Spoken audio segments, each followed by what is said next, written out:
Media में प्राप्त समाचारों के अनुसार और जिसमें दिल्ली पुलिस ने अभी एक प्रेस कॉन्फ्रेंस भी की है और एक बहुत ही गंभीर, संवेदनशील, खतरनाक और रहस्यपूर्ण तथ्य प्रकाश में आए हैं। आप सबको ध्यान होगा, चंद महीनों पहले की बात है और चुनाव के दौरान भी और चुनाव के बाद भी दिल्ली के तमाम स्कूलों में बम धमाके की कई कॉल्स आई थी, ईमेल्स आई थी।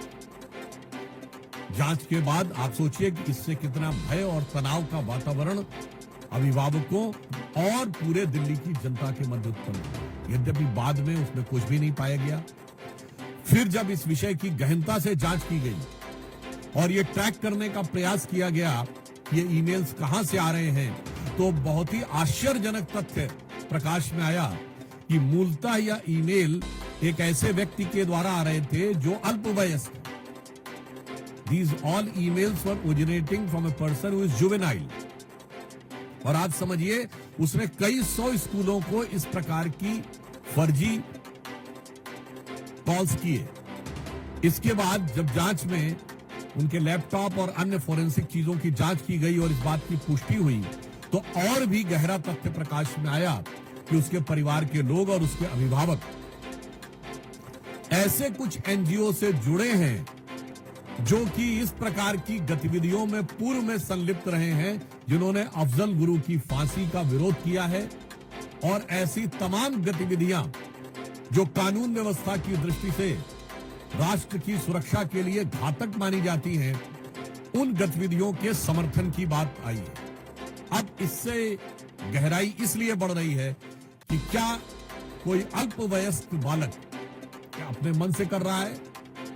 इसका मतलब उसे शिक्षा कैसी दी जा रही है? दूसरा, या वो सिर्फ मोहरा है और उसके पेरेंट्स और जो पीछे के एनजीओज हैं उनकी इसमें कोई भूमिका है, ताकि दिल्ली की कानून व्यवस्था को बिगाड़कर, दिल्ली के वातावरण को खराब करके, दिल्ली में भय का वातावरण उत्पन्न करके कोई राजनीतिक लाभ या अपनी राजनीतिक विचारधारा की पुष्टि की जा सके। अब जो समाचार उपलब्ध हैं, जो जानकारियां उपलब्ध हैं, उससे बहुत गहरा संदेह हो रहा है, क्योंकि हम सभी जानते हैं कि दिल्ली में आम आदमी पार्टी का बहुत गहरा संबंध न सिर्फ तमाम ऐसे अवांछित एनजीओ से रहा है और तमाम ऐसी गतिविधियों से रहा है जो अफजल गुरु की हैंगिंग और देश विरोधी तमाम गतिविधियों में लिप्त रहे हैं। आप सभी को ध्यान होगा कि फरवरी 2015 में जो टुकड़े टुकड़े होंगे का नारा लगा था, वो अफजल गुरु की बरसी के ऊपर था और जिसकी फाइल को महीनों तक आम आदमी पार्टी ने बचा के रखा था।